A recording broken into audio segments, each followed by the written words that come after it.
नमस्कार, स्वागत है आपका जनसत्ता में। मैं विभावरी दीक्षित लेकर आई हूं आपके लिए बिजनेस वर्ल्ड की ताजा खबरें। एप्पल का सबसे नया फोन आईफोन 14 अब भारत में बनाया जाएगा। कंपनी चीन के बाद दुनिया के दूसरे सबसे बड़े स्मार्टफोन बाजार में विनिर्माण के लिए बड़ा दांव लगा रही है। एप्पल ने भारत में 2017 में आईफोन एसई के साथ विनिर्माण शुरू किया था। आज कंपनी देश में अपने कुछ सबसे उन्नत आईफोन बनाती है, जिसमें आईफोन एसई, आईफोन 12, आईफोन 13 और अब आईफोन 14 शामिल है। एप्पल ने इस महीने की शुरुआत में अपनी नई आईफोन सीरीज आईफोन 14 मॉडल को लॉन्च किया था। इसकी विशेषताओं में एक बेहतर कैमरा, शक्तिशाली सेंसर और उपग्रह संदेश सुविधा भी शामिल है।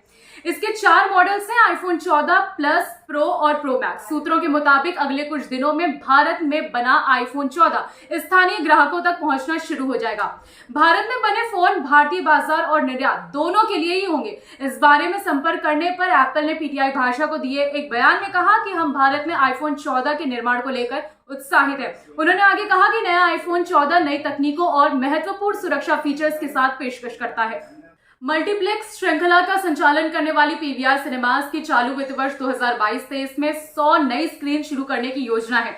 इसके लिए कंपनी 350 करोड़ रुपए का निवेश करेगी। पीवीआर के मुख्य कार्यकारी गौतम दत्ता ने इसकी जानकारी दी। उन्होंने पीटीआई भाषा को बताया कि पीवीआर और आइनॉक्स लेजर का विलय अगले साल फरवरी 2023 तक पूरा होने की उम्मीद है।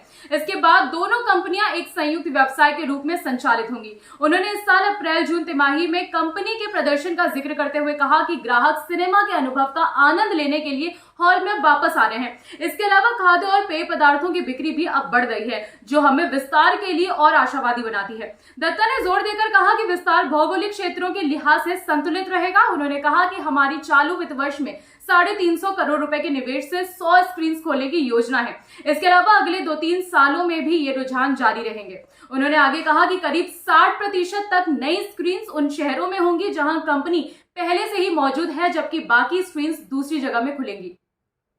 Real estate company Mahindra life space developers को उम्मीद है कि उसे चालू वित्त वर्ष के दौरान मुंबई में 2 आवासीय सोसाइटी का पुनर्विकास संबंधी परियोजनाएं मिल सकती हैं। महिंद्रा लाइफ स्पेस के प्रबंधन निदेशक और मुख्य कार्यकारी अधिकारी अरविंद सुब्रमण्यम ने इसकी जानकारी देते हुए कहा कि कंपनी को विस्तार योजनाओं के तहत डेटा सेंटर विकसित करने की उम्मीद है। Mahindra life space developers limited Mahindra समूह की रियल एस्टेट शाखा है। कंपनी अपने मौजूदा बड़े एकीकृत औद्योगिक पार्कों में औद्योगिक और वेयर हाउसिंग क्षेत्र विकसित करने की तैयारी भी कर रही है। इसके अलावा ये वरिष्ठ नागरिकों के लिए आवास बनाने का भी विचार कर रही है। सुब्रमण्यम ने पीटीआई भाषा को बताया कि कंपनी अपने आवास और औद्योगिक कार्यक्षेत्र का विस्तार करने पर विचार कर रही है। उन्होंने आगे कहा कि मुंबई में सोसाइटी के पुनर्निर्माण के रूप में बहुत बड़ा अवसर है। अभी के लिए बस इतना ही। बाकी बिजनेस वर्ल्ड से जुड़ी हर अपडेट के लिए बने रहिए जनसत्ता के साथ। धन्यवाद।